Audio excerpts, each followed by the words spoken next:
السلام عليكم ورحمة الله تعالى وبركاته. مرحبا بكم أحبائي من جديد في قناتكم. أتمنى أن تكونوا بألف خير وصحة وعافية. دائما أقدم لكم وصفات التخسيس، لكن وصفة اليوم رائعة جدا وتعتبر من أحسن وأسرع الوصفات، خصوصا للدهون العنيدة بالبطن والأرداف، وتذويبها بسرعة كبيرة جدا جدا، وهذا بشهادة كل من جربها سواء من طرف الرجال أو النساء.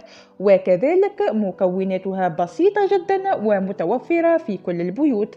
نتائجها رائعة وستلاحظون الفرق في مدة قصيرة جدا. سنحتاج في هذه الوصفة إلى 4 فصوص من الثوم، كما تلاحظون تكون مقشرة فقط وغير مقطعة، وهذا هو السر لكي لا يترك لنا الثوم رائحته ومذاقه القوي.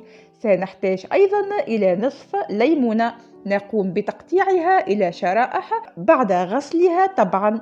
والآن نمر إلى طريقة التحضير. نقوم بإحضار علبة زجاجية محكمة الإغلاق، والمهم أن تكون العلبة زجاجية لكي تحافظ الوصفة على مفعولها وفوائدها. بعد ذلك سنضع في هذه العلبة شرائح الليمون و4 فصوص متوسطة من الثوم. وآخر مكون هو الخل الأبيض.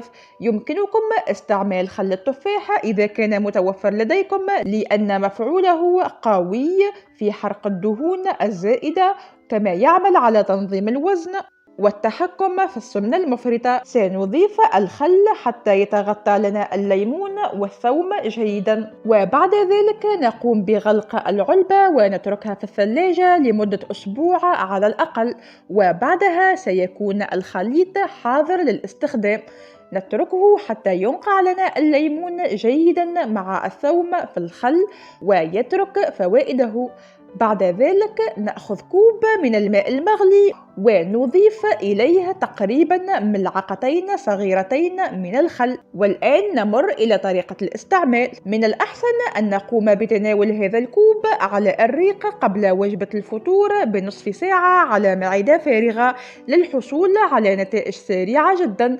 وإذا لن تتمكنوا من تناوله على الريق، ربما يكون قوي نوعا ما، قوموا بتناوله بعد وجبة الفطور، واستمروا عليه يوميا بنفس الطريقة 3 مرات في اليوم قبل الأكل بنصف ساعة، وستلاحظون الفرق بأنفسكم.